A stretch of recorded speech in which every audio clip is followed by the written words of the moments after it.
मैं 1990 में पहली अपनी विधानसभा की लड़ाई डुमरांव विधानसभा से आरक्षण विरोधी मोर्चा के तहत शुरुआत की है। मैं अकेला प्रत्याशी था पूरे शाहबाद में। इतने मत आए थे कांग्रेस प्रत्याशी के लिए। एक गोलीकांड हो गया था, उस समय बहुत चर्चित गोलीकांड था। 2004 में गोलीकांड हुआ था, 5 में चुनाव हुआ। 2010 में हमारी माता जी चली गई इस दुनिया से। मैं चुनाव नहीं लड़ पाया, जबकि जेडीयू का ऑफर था। माननीय मुख्यमंत्री ने मुझे बुलाया था। 7 चुनाव न हारे, 2 ही चुनाव में जीते। बबुआ जन्म ले कि बबुआ के कौन कौन एक्टिविटी के बताए। अभी तो जन्म लिए हैं, उनका अवतार हुआ है बक्सर की धरती। उसको पब्लिक पर डंडा चलाए हैं। हम लोगों को प्यार से विधायक जी कहती थी, मुन्ना भैया कहती है, मुन्ना चाचा कहती है, मुन्ना भाई कहती है। हम इसलिए लोकप्रिय हैं, विधायक जी भी लोग कहते हैं। तो अगर खेत में शराब बरामद हो रहा, इस कमरे में जहां मैं बैठा हूं शराब बरामद हो रहा, मेरी गाड़ी में शराब बरामद हुई, हमारी गाड़ी जब्त हुई ना, हमारे ऊपर FIR हुआ ना, तो भाई जहाँ शराब मिली है उसको सील तो कीजिए। तो सरकारी दफ्तर सील नहीं होते। यहाँ पैसा भी दिया गया वोट के लिए, एक महिलाओं के खाते में 10,000 रुपया, और उधर वोट चोरी भी की गई। चूंकि मैं शाहबाद का मजबूत कैंडिडेट था और बॉक्सर हाउस सीट थी, भाजपा को ये लग रहा था कि अब की बार ये नहीं हारेगा, कभी नहीं हारेगा। यही भारतीय जनता पार्टी की यही कहने और करने में अंतर है। कहती कुछ है, करती कुछ है। मतलब आप ये बात कर रहे हैं? हाँ, बिल्कुल कह रहे हैं, बिल्कुल कह रहे हैं आप, बिल्कुल कह रहे हैं। सब ऐसे ही जाएगा, कुछ कटेगा नहीं। बिल्कुल बिल्कुल सही कह रहे हैं। यही कथनी और करनी में अंतर है भारतीय जनता पार्टी। हर एक जनप्रतिनिधि को अपनी जनता के आकांक्षाओं पर खरा उतरना, अगर बाहुबलीपन है उसको समझ लीजिए कि हम बाहुबली। जनता के हक को मारिएगा, जनता को दबाइएगा, जनता को प्रताड़ित कीजिएगा, जनता की आवाज को दबाइएगा। उसके खिलाफ मैं जनता के साथ खड़ा रहा हूँ, खड़ा रहूँ। विधायक जी कोई चीज कहेंगे, मैं पुड़िया नहीं खाता हूँ, अक्सर का मगही पान खाता हूँ। पुड़िया मैंने गुटखा। कहीं उन्होंने बयान दिया था कि वो पुड़िया खाए और मस्त रहे। 10 साल तक विधायक गिरी किया, उंगली न करे। कहते हैं कि जीते को जग मिला, हारे को हरिनाम। लेकिन कुछ ऐसे लोग भी हैं जो हारने के बाद भी लोगों के बीच अपनी धमक बरकरार रखते हैं, लोगों को लेकर, उनकी समस्याओं को लेकर हमेशा मुखर रहते हैं, उन समस्याओं को समाधान को लेकर हमेशा तत्पर रहते हैं। ऐसे ही एक व्यक्ति जो बक्सर विधानसभा के निवर्तमान विधायक रह चुके हैं, आज हमारे साथ हैं संजय कुमार तिवारी उर्फ मुन्ना तिवारी जी। हम उनसे बात करेंगे बक्सर की राजनीति पर, बिहार की राजनीति पर, और जो वर्तमान में देश में राजनीति चल रही है उस पर। मैं अजय मिश्रा, आप सबका स्वागत है देसी डोज में। सबसे पहले आपका बहुत बहुत धन्यवाद कि आपने अपने बहुत बहुमूल्य समय में से, बिजी समय में से समय निकाला हमारे पॉडकास्ट के लिए। आपको भी धन्यवाद देते हैं कि भाई आप आए और हमसे समय लिया। मैं आपका आभारी हूँ। सीधे हम लोग अपने सवाल पे आते हैं। पहला सवाल, ऐसा अक्सर देखा जाता है कि हारने के बाद लोग मायूस हो जाते हैं, पब्लिक से कट जाते हैं, लेकिन हम देख रहे हैं कि हारने के बाद आपकी रफ्तार बढ़ गई है और जनता के बीच आपका मेलजोल और ज्यादा बढ़ गया है। अपनी हार को कैसे देखते हैं? देखिए अजय जी, मैं अपनी राजनीतिक अनुभव का साझा अगर आपके चैनल को करूं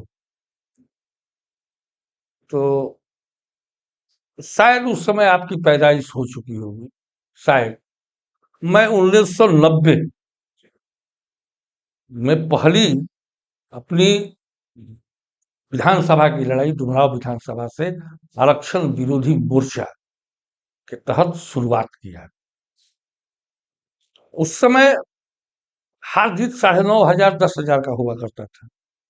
आप एक्सेप्ट नहीं कीजिएगा, मुझे 5200 वोट मिले थे पहली बार निर्दलीय आरक्षण विरोधी मोर्चा। दूसरी लड़ाई हम लड़े 1995, जीप छाप मुझे मिला था निर्दलीय। 11,500 वोट आए, जीतने वाले को 15,000 वोट आया। तीसरी लड़ाई लड़े 2000 में भारतीय राष्ट्रीय कांग्रेस के सिंबल पर। शाहबाद में अकेले लड़ी थी कांग्रेस पार्टी, 12,500 मत आए। मैं अकेला प्रत्याशी था पूरे शाहबाद में। इतने मत आए थे कांग्रेस प्रत्याशी के लिए। अच्छा, 12,500 12,500 17,000 में जीत हाथ हुई थी। मुझे याद है फिर 2005 का चुनाव हुआ, पार्टी ने मुझे टिकट नहीं दिया। कांग्रेस। हाँ, मैं निर्दलीय लड़ गया। निर्दलीय लड़ा तो मुझे 17,500 वोट आए थे। 17,500। हमारी पत्नी लड़ी थी चुनाव। एक गोलीकांड हो गया था उस समय, बहुत चर्चित गोलीकांड था। जी याद है मुझे। 2004 में गोलीकांड हुआ था, 5 में चुनाव हुआ फरवरी में। हमारी पत्नी उम्मीदवार थी। 17,500 वोट आए थे। जीतने वाले का मत था 22,000। 2 चुनाव हो गए 6 महीना के अंतराल में।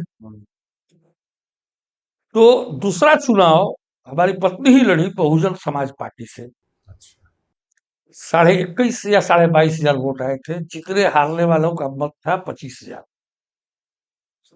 तब भी मैं सेकंड था। मतलब आप दस्तक दे रहे थे दरवाजे पे। 2010 में हमारी माता जी चली गई इस दुनिया से। मैं चुनाव नहीं लड़ पाया, जबकि जेडीयू का ऑफर था। माननीय मुख्यमंत्री ने मुझे बुलाया था। विजय चौधरी जी उस समय माध्यम थे हमारे, हमको स्वयं उन्होंने भेजा था। लेकिन माता जी के मरने के बाद मैं चुनाव नहीं लड़ सका। 2015 में पार्टी ने पुनः विश्वास, और डॉक्टर अशोक चौधरी उस समय के हमारे नेता थे, अध्यक्ष थे, बुला करके पार्टी ने टिकट दिया। 2015 और 20 बक्सर से। मैं बक्सर सदर का विधायक के रूप में काम आप लोगों के लिए और अपनी जनता के लिए मैंने किया। ये मेरा राजनीतिक परिचय है। तो शायद आप इन सब चीजों से, है ना, मैं वाकिफ हूँ इन चीजों से। और मेरा छात्र जीवन भी संघर्षपूर्ण रहा है। यानी मैंने ये कहा कि हारने के बाद अक्सर लोग मायूस हो जाते 7 चुनाव न हारे हम। हैं। अच्छा। 7 चुनाव न हारे, 2 ही चुनाव में जीते। हम्म 90, 95, 2000, 2005 हम्म और फिर 2025। हम्म 6-7 चुनाव हार गए ना। हम्म तो हारना, हार से ही सबक होती है। हम हार के ही जीते हैं 2 चुनाव। हम हार के ही जीते हैं 2 चुनाव। 5-6 बार हारे, 2 बार जीते, फिर पुनः हारे हैं, फिर जीतेंगे। जनता की जो सेवा करेगा, जनता के बीच में जो जाएगा, जनता की समस्याओं को उठाएगा, जनता के समस्याओं को उठाकर उसका निराकरण करेगा, वही नेता होता है। नहीं, निश्चित तौर पे ये तो सर्वविदित है कि आप अवेलेबल रहे हैं लोगों के लिए। कई बार ऐसा हुआ है, कुछ परिस्थितियां ऐसी बनी है कि मैंने आपको फोन किया है, आपने फोन उठाया है, तुरंत रिस्पॉन्ड किया है, और वो काम भी आपने अपने प्रयास तक किया है कि काम हो जाए। इस मामले में जो अभी नए विधायक भी हैं, उनकी बड़ी शिकायतें मिल रही हैं कि फोन नहीं उठाते हैं और लोगों की समस्याओं से उनका बहुत ज्यादा वास्ता नहीं है। क्या कहना चाहते हैं? देखिए, सबसे बड़ी चीज है वो क्या कर रहे हैं, नहीं कर रहे हैं, इस पर मैं टीका टिप्पणी नहीं करूंगा। नहीं, आप तो विपक्षी हैं तो कुछ तो विपक्षी है तो बनता क्या, है ना। उनके पहले तो 6 महीना तो अभी तो बबुआ जनमले हैं कि बबुआ के कौन कौन एक्टिविटी के बताएं। अभी तो जन्म लिए हैं, उनका अवतार हुआ है बक्सर की धरती पे, जन्म लिए। जन्म लिए हैं। हाँ। इसके पहले तो वो आईपीएस थे, तो पब्लिक पर डंडा चलाए हैं। पब्लिक को जो जय हिंद, भाई जो ट्रेनिंग में जाता है, पैर पिटवा करके जय हिंद का दे दिया जाता है उसको, तो भाई ये आपका ये लैंग्वेज हुआ, मदर लैंग्वेज। अब ये नहीं है कि ये वो जनता के आदमी है। उनको जय हिंद के बाद कुछ नहीं मालूम है। जय हिंद सर ही वो ये करेगा। अब उनको जनता सर कहेगी। हम लोगों को प्यार से विधायक जी कहती थी, मुन्ना भैया कहती है, मुन्ना चाचा कहती है, मुन्ना भाई कहती है। हम इसलिए लोकप्रिय हैं, विधायक जी भी लोग कहते हैं।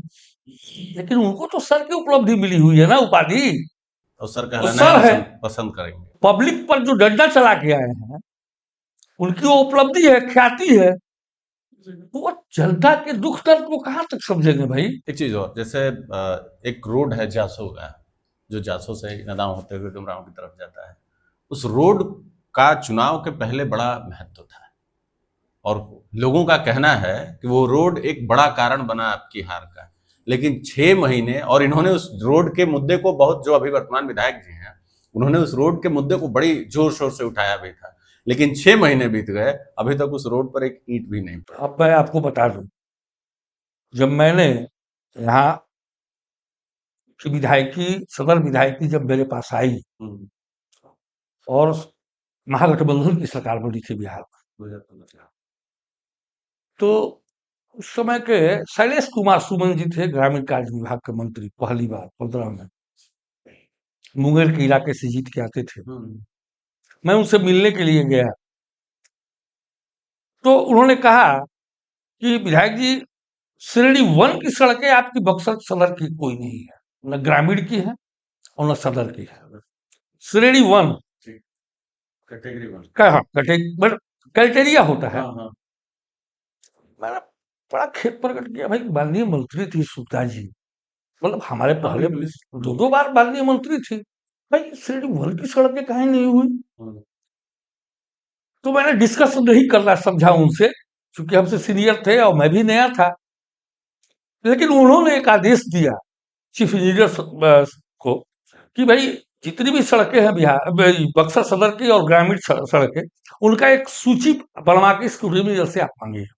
2 से 3 दिन में सूची उन्होंने मंगा लिया और अपग्रेड करके श्रेणी 1 में कर दिया सड़कों को। आप सुदूर ग्रामीण क्षेत्रों में भी जाइए, देखिएगा, ये भी सड़क उस समय बड़ी नहीं थी, उस समय गड्ढे में ही ये सड़क थी। आप लोगों को याद होगा 2015 के पहले गड्ढे में ही सड़क थी। हाँ बिल्कुल निश्चित। मैंने 2016 में इसका निर्माण करवाया,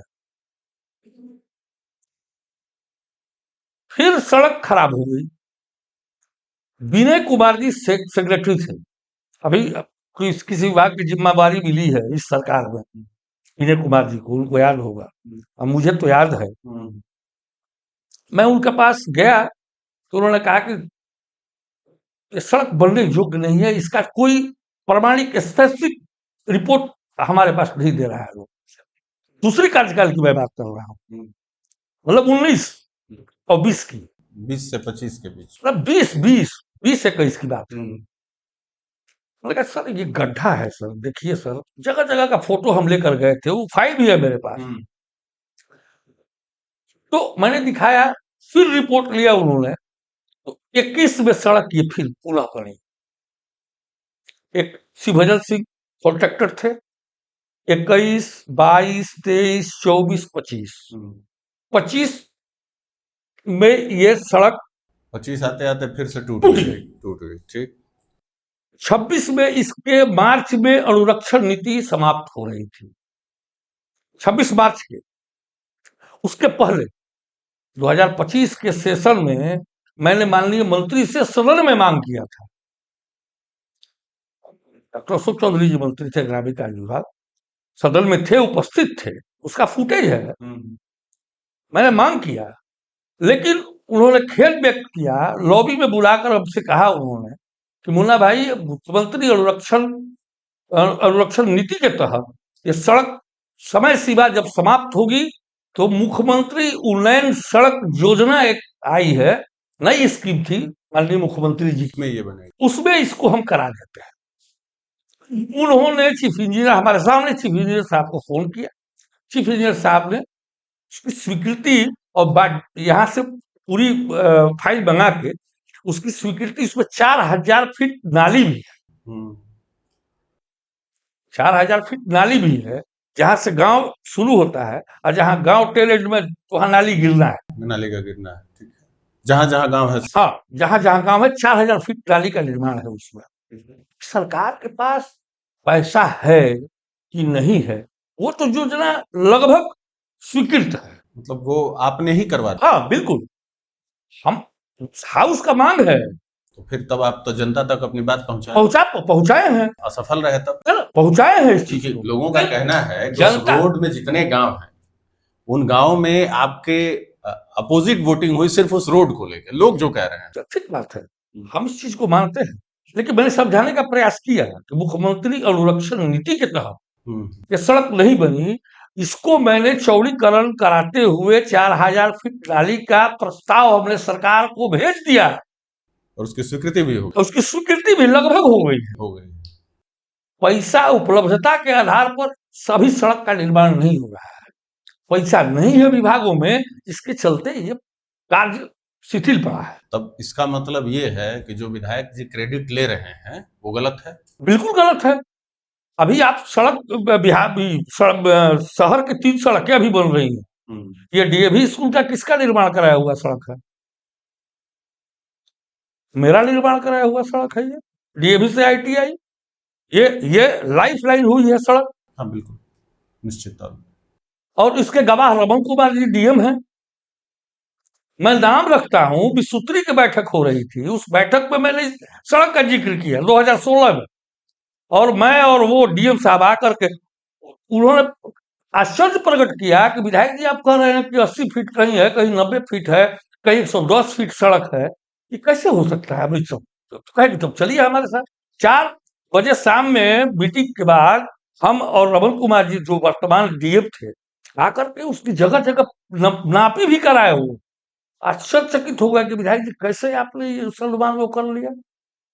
और तब ये जाके सड़क 2023 में कंप्लीट हुई। अनेकों पत्राचार हुए हैं इस सड़क के बारे में, मेरे पास है। चलिए बहुत बढ़िया। एक बात और, जो अभी सदर के नए विधायक हैं आनंद मिश्रा जी, उनके बारे में आपने एक बार कहा कि रीलबाज विधायक है, इसका क्या मतलब है? जनता, मेरा मानना है, जो जनता के चुने हुए प्रतिनिधि हैं वो जनता की समस्याओं को सुनेंगे। मैं जैसे कि मैं सुनता था 24/7 रहकर, हाँ बिल्कुल, इसमें कोई शक नहीं। मैं यहाँ उपलब्ध रहता था। एक गरीब हो, अमीर हो, मध्यम वर्गीय परिवार का व्यक्ति हो, ठेला हो, फुटपाती हो, अनेकों उदाहरण होंगे आपके पास। लोगों का कहना है कि आप रहते हैं, बिल्कुल। आपके पास वो फुटपाथ वाले दुकानदार थे, उठाकर फेंक रहा था नगर परिषद। मैंने 3 फीट जमीन दिलवाई उन फुटपाथी दुकानदारों को। ये जुगाड़ गाड़ी वाले पाबंद लगा दिया। उस समय का वर्तमान प्रशासन, मैंने आग्रह अनुनय विनय करके जुगाड़ गाड़ी वालों को यहाँ व्यवस्था कराया चलाने का। स्वर्णकार भाई लोगों पर एफआईआर हो रहे थे, स्वर्णकार लोग महाराष्ट्र के जेल में जा रहे थे, और 3-3 प्रतिष्ठान के प्रतिष्ठित स्वर्णकार थे, उनको मैंने वहां से छुड़वाया, रिलीज कराया, उनके ऊपर एफआईआर नहीं होने दिया। तो मेरी उपलब्धि है। गंगा निकृष करमाशा पंप कैनाल निकृष में जो बनकर है खड़ा, अभी किसानों के लिए बड़ा स्रोत बन गया है। लाइफलाइन बना है। 37 साल की लंबित परियोजना थी। माननीय मंत्री जल संसाधन ललन भैया थे। एक मेरा क्वेश्चन था, उन्होंने तुरंत खड़ा होकर हाउस में बोला कि यह योजना स्वीकृत की जाती है। 87 पॉइंट समथिंग करोड़ का योजना वो बना।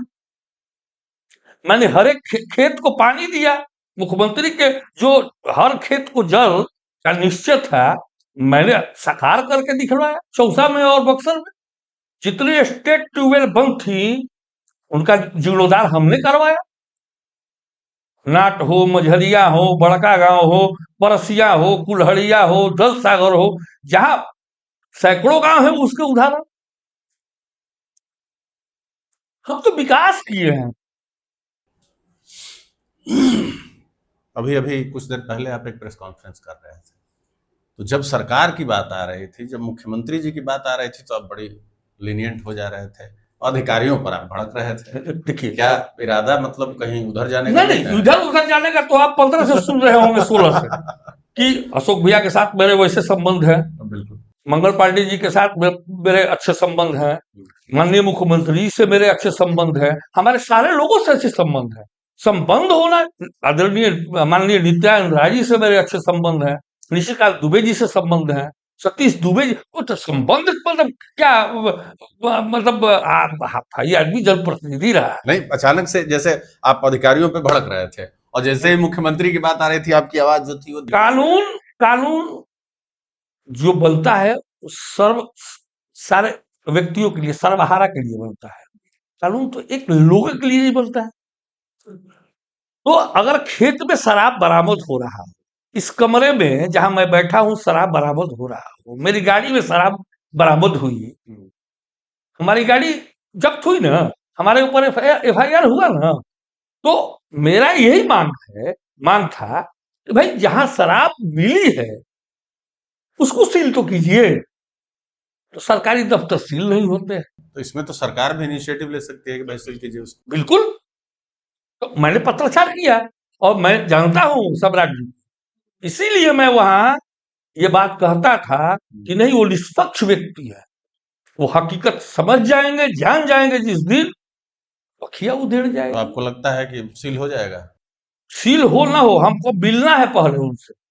मैं मिल के सारी वाक्या को बताऊंगा। यानी जब आम आदमी का आपके घर में शराब की बोतल मिले, आपका घर सील हो जाएगा। हाँ, तो जब DTO कार्यालय में शराब की बोतल मिली है और एक दो नहीं सील मिले, होना चाहिए, भारी मात्रा में सील मिली। होना चाहिए, मेरी मांग है। और उस कर्मी पर, वहां के कर्मियों पर और DTO पदाधिकारी पर FIR होना चाहिए। FIR होना चाहिए, बिल्कुल। सबको सजा होनी चाहिए, जेल होनी बिल्कुल चाहिए। बिल्कुल जेल होनी चाहिए।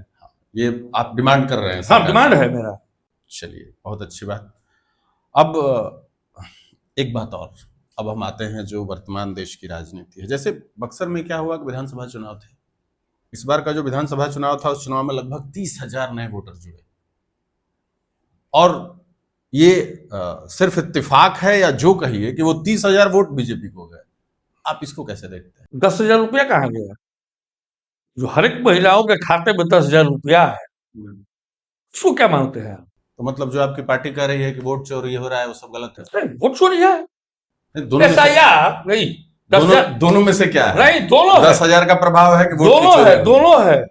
यहाँ पैसा भी दिया गया वोट के लिए, एक महिलाओं के खाते में 10,000 रुपया, और उधर वोट चोरी भी की गई। चूंकि मैं शाहबाद का मजबूत कैंडिडेट था और बॉक्सर हॉर्स सीट थी, भाजपा को ये लग रहा था कि अब की बार ये नहीं हारेगा, कभी नहीं हारेगा। दुबरा में 2100 से जीत होती है, यहाँ 7,000 से राजपुर में जीत होती है, वहां 3100 से ब्रह्मपुर में जीत होती है, और यहाँ 28,000 से। ये क्या मार्जिन है? आजादी के बाद का ये लड़ाई है। तो मतलब आपका कहना यह है कि 10,000 का भी प्रभाव था और वोट की चोरी भी? दोनों। अब जब वोट चोरी की बात हुई है तो मेरे दिमाग में ये सवाल बहुत दिनों से है। मैं सोच रहा था कि कांग्रेस के किसी व्यक्ति से अगर कभी मौका मिला तो ये जरूर पूछूंगा। एक तरफ आप कह रहे हैं कि ईवीएम से वोट की चोरी हो रही है। ईवीएम से नहीं, हाँ, देखिए यही तो मास्टर प्लान है। कैसे हो रही है वोट की चोरी? जो SIR कराए जा रहे हैं,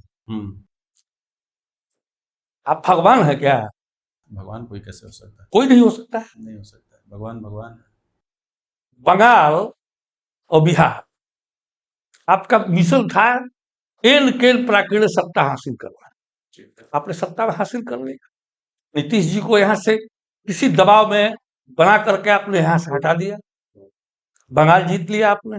SIR करा के उतने ही वोट को काटा गया है जितना वोट से कैंडिडेट को जीतना है।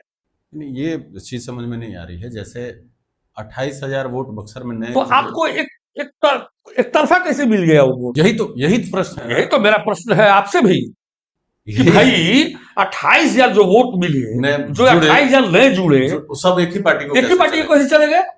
तो आखिर ये गड़बड़ी हो कहाँ रही? ये गड़बड़ी नहीं, ये SIR में वैसे ही तरीके से नाम काटा गया है। नहीं, नाम तो काट दिया गया, हम समझ लिए। हाँ। लेकिन जो 28,000 नए जुड़े, हाँ, वो सब भाजपा को ही वोट कर दिए। वो महाराष्ट्र से आए, वो दिल्ली से आए, अच्छा, वो यूपी से आए। अच्छा, लोगों को यहाँ दूसरे राज्यों से बुलाकर वोट करवाया जा रहा है। जी, बंगाल में भी वही हुआ। तब तो इस हिसाब से तो ये कभी हारेंगे ही नहीं।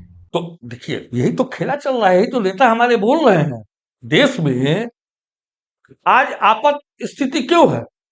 नोटबंदी के बाद से जो माननीय प्रधानमंत्री जी ने देश को मतलब भारतीय जनता पार्टी को स्थापित करने में जो नारा दिया इन्होंने, ये ना कहा कि 2 करोड़ नौकरी देंगे, महंगाई कम करेंगे, पेट्रोल डीजल का दाम कम, पेट्रोल डीजल का काम कम करेंगे, या हम और विकास वाली काम करेंगे। तो नोटबंदी के बाद जो आप स्थिति देखिए देश की, अग्रतर गिरते जा रही है। क्यों? हमको नोटबंदी के बाद जितने RBI ने रुपये चलन किए थे, 16,000 करोड़ रुपये लगभग पुराने नोट वहां दे नहीं पाए लोग। 16,000 करोड़ नहीं, 1,000 नहीं था, लाख करोड़ था। 16 लाख करोड़ था। 16 लाख करोड़, आप ही की बात नहीं मान गया। 16 लाख करोड़ रुपया वहां RBI को नहीं गया। समथिंग टन सोना हमारा वहां रखा हुआ है आरबीआई में। तो उतना तो रुपया नहीं गया, उसका डबल रुपया छप गया। उस सोना के अनुपात में नोटबंदी के बाद डबल रुपया छपा। 16 लाख करोड़ रुपया आप ही कह रहे हैं। नहीं, जैसे उसमें था वो ना, मुझे लगा कि आपने कहा कि पैसे वापस गए आरबीआई के पास। हाँ, ये थोड़ा जो कंफ्यूज। पुराने नोट थे हाँ, वो 16,000 करोड़ रुपया नहीं गए। 97 दशमलव कुछ, मतलब 2.7 जो था, 97% से अधिक पैसे लौट गए थे आरबीआई के पास। करीब 2-2.5% पैसे नहीं लौटे थे। तो कितना होंगे उस समय के अनुसार? हाँ, उस समय के हिसाब से वो 16,000 करोड़, चलिए आपकी बात मान लिया। हम जो हमारे पास डेटा है वही कह रहे हैं। हाँ, ठीक है, चलिए। अब जो वो नहीं, उसके बिहाफ में फिर डबल नोट छप गए नोटबंदी के बाद। वो तो पैसा रिकवर नहीं हुआ 16 लाख। 32,000 करोड़ छप गए। अच्छा, तब तो लिक्विडिटी बढ़ गई मार्केट में। ये एकदम बढ़ गई। और उसका लाभ कौन लिया? उद्योगपतियों ने लिया, अडानी अंबानी ऐसे लोगों ने लिया। मध्यम वर्ग तो वंचित रह गया। तो महंगाई ऑटोमेटिक बढ़ जाएगी, चूंकि चंद लोगों के पास पैसा इकट्ठा होगा तो फिर महंगाई बढ़ना ही बढ़ना है। तो इन सब चीजों, ये अप्रत्याशित वृद्धि आप गोल्ड में देखिए ना। देखिए एक चीज और, मैं इन चीजों को देख रहा हूँ नजदीक से, क्योंकि मैं भी हमेशा पढ़ता रहता हूँ, देखता रहता हूँ। एक चीज देखने को मिल रही है कि जैसे कांग्रेस पार्टी इस देश का सबसे बड़ा विपक्षी दल है, राहुल गांधी जी विपक्ष के नेता हैं। मैं देख रहा हूं कि उनकी एक्टिविटी बहुत ज्यादा है सोशल रूप से। जाना, जैसे भारत जोड़ो यात्रा की उन्होंने 2 यात्रा की। इस लेवल पर स्टेट में, मतलब राज्यों में कोई नेता ऐसा नहीं दिखता है। लोकल लेवल पे ऐसे नेता नहीं दिख रहे हैं। क्यों? राहुल गांधी ऐसा दिख रहा है जैसे राहुल गांधी अकेले लड़ रहे हैं। मैं अगर स्पष्ट कहूं तो बिहार और उत्तर प्रदेश की जो स्थिति है, यहाँ जो फसल तेजस्वी यादव या वहां अखिलेश यादव जी जो फसल काट रहे हैं, उस फसल की जड़ में राहुल गांधी है। और दोनों जगह ये देखने को मिल रहा है कि अपर हैंड पर राजद और सपा है और कांग्रेस जो है वो लोअर हैंड पे है।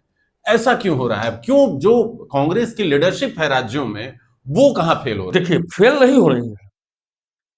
मेरा ये मानना है कि जब आप प्रयोग पर प्रयोग करते रहेंगे तो निश्चित आपको फेलियर होना है। कैसा प्रयोग? अब जैसे कि हमारे अध्यक्ष थे पहले के डॉक्टर अखिलेश प्रसाद सिंह जी, अच्छे काम कर रहे थे बिहार में। उनको एकाएक आप डिटोरिएट कर देते हैं, हटा देते हैं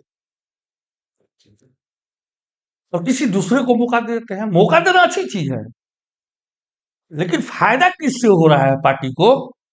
इसको भी तो देखना है पार्टी को। अखिलेश प्रसाद सिंह की आप बात कर रहे हैं। अखिलेश प्रसाद सिंह पिछले 3 चुनाव से, लोकसभा चुनाव से, एक सीट कोई ना कोई अपने बेटे को देने के लिए एकदम तत्पर रहते हैं। देखिए मैं जो कह रहा हूं जरा सुन लीजिए उस बात को। इस बात का भी कहीं ना कहीं, देखिए कोई कार्यकर्ता है जो जिले में मर के किसी लोकसभा में काम कर रहा है और अचानक से वो आए और वहां कांग्रेस के सिंबल पे चुनाव लड़ गए, तो ये भी चीज तो पार्टी देखेगी ना कि कहां किससे फायदा हो रहा है और कहां घाटा हो रहा है। एक चीज है, आप ये देख लीजिए कि जिस समय दूसरी बार जो लोकसभा हुआ 24 में, ठीक, कितना सीट गया कांग्रेस का? उन्हीं के टाइम में हुआ। 10 सीट मिली थी हमको, 4 सीट जीत कर गए हम, गए ना। किसके बदौलत पे? किसके बदौलत? उन्हीं की बदौलत। आपका मानना है? मेरा नहीं मानना है, ये नेतृत्व ही मानता है इस चीज को। तो अपने बेटे को क्यों नहीं जिता पाए महाराजगंज से? यही, अगर टिकट हम दे रहे हैं, प्रश्न उठेगा। ये तो जनता तय करती है। टिकट हमको दिलवाया प्रमोद तिवारी या अखिलेश भैया ने, तो हम कहे नहीं जीत पाए।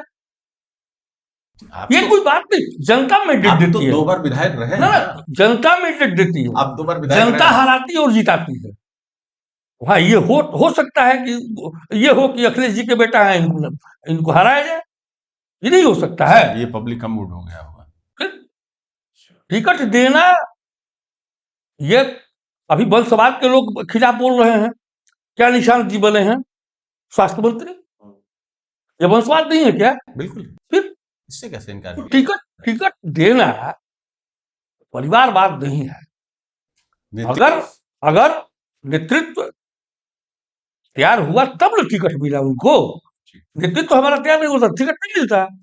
अब चलिए, अब आते हैं नीतीश कुमार, जो बिहार के मुख्यमंत्री रहे। 20 साल उन्होंने बिहार को चलाया, तथा कथित रूप से बिहार के सबसे बड़े विकास पुरुष रहे। उनको अचानक से मुख्यमंत्री के पद से हटा दिया जाता है, राज्यसभा भेज दिया जाता है और सम्राट चौधरी जी को मुख्यमंत्री बना दिया जाता है। इस पूरे प्रकरण को आप कैसे देखते हैं? देखिए, अगर आप इस चीज को देखिएगा गहराइयों से तो निश्चित नीतीश कुमार ने निश्चित रूप से बिहार का विकास किया, लेकिन मेरा ये मानना है कि जिस जंगल राज का नारा बुलंद करके बिहार में इन लोगों ने जीत हासिल की 2005 में, क्या 2025 में वो जंगल राज का सफाया हो गया है? कहाँ हुआ? ये एनसीआरबी तो की एक फिर रिपोर्ट उस जंगल राज की बात ये लोग क्यों कर रहे हैं? एनसीआरबी की एक रिपोर्ट जनता ने नहीं, जनता ने तो मैंडेट दिया 2005 में जंगल राज के खिलाफ दिया, ठीक है। नीतीश कुमार जी बन गए हमारे मुख्यमंत्री और निश्चित रूप से सराहनीय काम किया बिहार में, भी मेरा मानना है। लेकिन क्या 2025 तक वो जंगल राज का सफाया हो गया? वही तो हम कह रहे फिर हैं। उस जंगल राज की लोग क्यों बात करते हैं? वही तो हम कह रहे हैं कि 2015 से 2025 तक जो अपराध है उसका ग्राफ 80.2% बढ़ा। ये नेशनल क्राइम रिकॉर्ड्स ब्यूरो कह रहा है कि ये मतलब लगभग 80% अपराध बढ़ा 15 से 25 के बीच। तो फिर जंगल राज खत्म कहाँ हुआ और अब उस जंगल राज की दुहाई क्यों? तो वही तो कह रहे हैं हम, हमारा भी वही कहना है। नहीं तो ये काउंटर आप विपक्ष में है तो आप इसको काउंटर कीजिए। हम यही ना काउंटर कर रहे हैं कि जिस जंगल राज की दुहाई देके आप सत्ता हासिल की, तो क्या वो जंगल राज वो समाप्त कर गए? फिर उस जंगल राज की क्यों बात करते हैं आप अपने जंगल राज की बात न कीजिए। आपने विकास किया, ठीक है, फिर आपका ये राज सुशासन वाला कैसे साबित हो रहा है? हम ये कह रहे हैं कि नीतीश कुमार जी को जो हटाया गया इसको आप कैसे देखते हैं? देखिए, जंगल राज वाली बात खत्म हो गई। नीतीश कुमार जी को हटाना, अब एक आदमी का, व्यक्ति का उम्र होता है, उम्र का तगाजा होता है। 75 वर्ष के हो गए, 20 वर्षों तक एक लंबी अवधि तक यहाँ के मुख्यमंत्री के रूप में उन्होंने काम किया और भारतीय जनता पार्टी जो चीज चाह रही थी उसको करने में कामयाब हो गई। लेकिन वो तो कहे कि 2025 से 30 फिर से नीतीश मैंडेट तो उनके नाम पे मिला। तो आप देखिए, यही भारतीय जनता पार्टी की यही कहने और करने में अंतर है।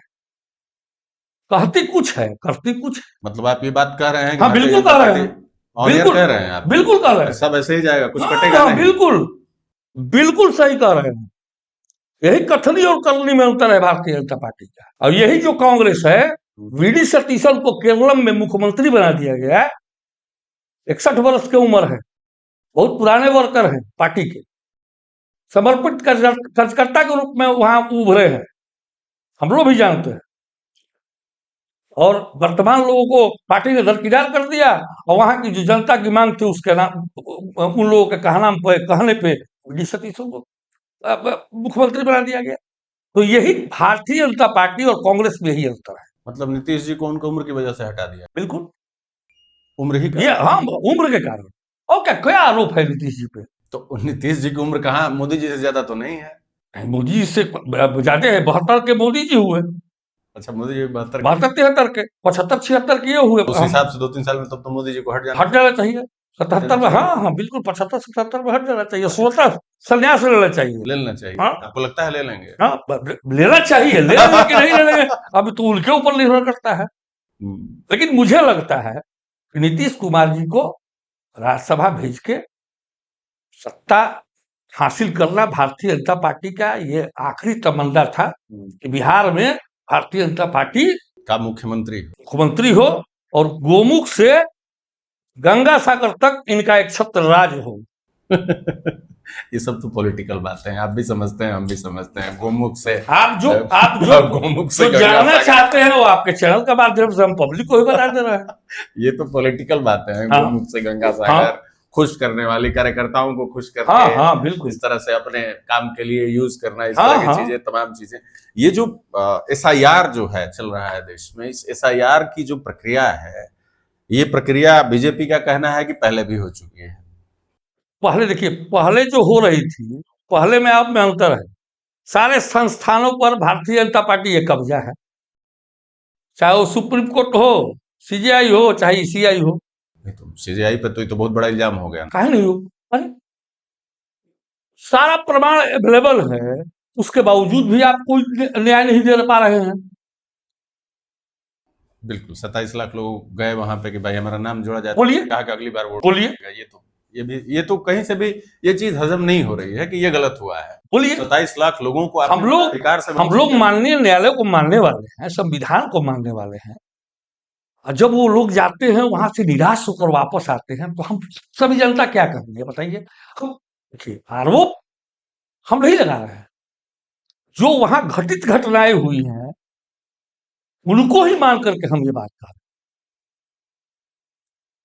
27 लाख लोगों का मामला गया ना वहां। एक और आखिरी सवाल, लोग आपके बारे में कहते हैं कि बाहुबली विधायक।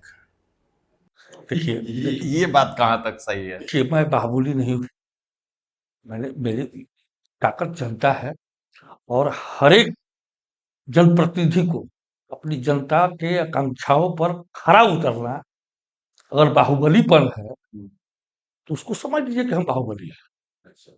जनता के लिए, जनता के हक को मारिएगा, जनता को दबाइएगा, जनता को प्रताड़ित कीजिएगा, जनता की आवाज को दबाइएगा, उसके खिलाफ मैं जनता के साथ खड़ा रहूंगा, खड़ा रहा हूं और खड़ा रहूंगा।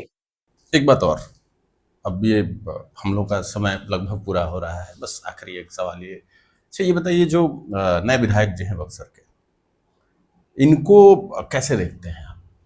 क्या लगता है आपको, जनता की आकांक्षाओं पर ये खरा उतर पाएंगे या कैसे? अभी तक तो ऐसा, जैसे आपका क्या है, लोग कहते हैं कि फोन करो तो तुरंत फोन उठा लेते थे, इनके बारे में एक बड़ी शिकायत है लोगों की कि फोन नहीं उठाते हैं। समय है, अभी समय है, इंतजार तो करना होगा जनता को और हमें और आपको। अगर वो जनता की अपेक्षाओं पर खरा नहीं उतरे तो आपका स्टैंड क्या होगा उस पर? देखिए, उस समय तो अभी तो मैं तैयार हूँ जनता की सेवा करने के लिए। मैं जैसे पहले बक्सर में विधायक के रूप में काम करता था, वैसे आज भी पूर्व विधायक के रूप में मैं जनता के बीच में हूँ। जनता की हर एक समस्याओं के समाधान के लिए मैं उनका एक फोन उठाता हूँ, जहाँ कहना होता है वहां मैं कहता हूँ, उनकी पैरोकारी करता हूँ। होना नहीं होना तो वो तो सरकार के हाथ की बात है। उस समय तो हम विधायक थे तो बिल्कुल। अपना दबाव बिल्कुल। बढ़ाकर काम करते लोग थे, बात सुनते थे। लोग बात भी सुनते थे। लेकिन अब क्या है, तो आप इस वस्तु स्थिति को, परिस्थिति को आप बखूबी समझ रहे हैं। विधायक जी के साथ रहने वाले लोग कहते हैं कि हमारे विधायक जी पान नहीं खाते हैं, इसलिए लोग गुस्सा है। ये बक्सर की परंपरा है। विधायक जी क्या करते हैं नहीं करते हैं उसके कर्म में जाते हैं, लेकिन विधायक जी को एक चीज कहेंगे हम, मैं पुड़िया नहीं खाता हूँ, बक्सर का मगही पान खाता हूँ।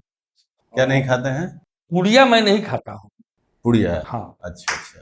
पुड़िया मैंने गुटखा। अच्छा। कहीं उन्होंने बयान दिया था कि वो पुड़िया खाए और मस्त रहे। हाँ। 10 साल तक विधायकगिरी किया उन्होंने, उंगली न करे तो उंगली मैं नहीं करूंगा। मैं पुड़िया नहीं खाता हूँ। आजादी के बाद से जो भी यहाँ भाई विधायक मैं निवर्तमान विधायक हूँ तो मैं आपके कार्यशैली पे प्रश्न तो उठाऊंगा ही।